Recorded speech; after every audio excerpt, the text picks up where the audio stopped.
Hoy queremos hablar de fiscalidad y de la propuesta que el Partido Socialista de Navarra tiene en materia fiscal, ¿no?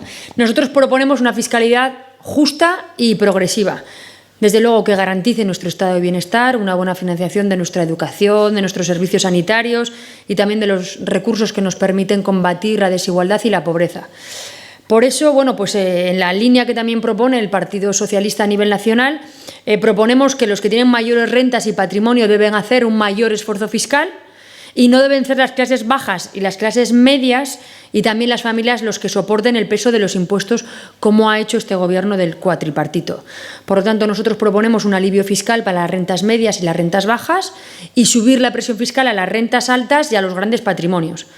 Queremos también, en materia fiscal, devolver el IRPF retenido de las prestaciones de maternidad y de paternidad que este Gobierno, que se dice de lo social, ha negado a las madres navarras, las únicas de todo el Estado a las que no se les ha devuelto esta prestación.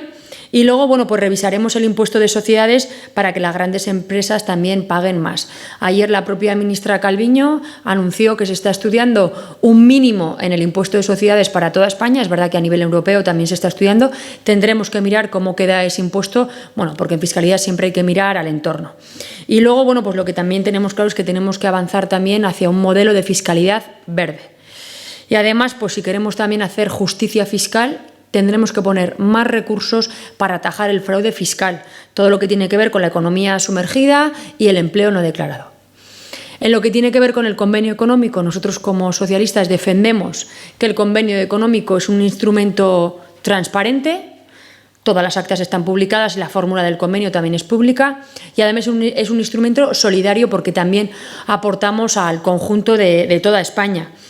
Y en materia de convenio económico, nos tenemos que poner ya a negociar el nuevo convenio económico, porque el actual finaliza en el año 2019 y siempre cuesta negociarlo, por lo tanto hay que ponerse ya. Y tendremos que actualizar algunas cuestiones en ese convenio. Si finalmente adquirimos las transferencias de tráfico, habrá que ver cómo queda el convenio con las transferencias que ya tenemos y luego algunas cosas que quedan pendientes con todo lo que tiene que ver con la economía digital, las compras por Internet, cuál es el anclaje, los puntos de anclaje entre Navarra y el Estado. Eso en materia de fiscalidad y convenio económico.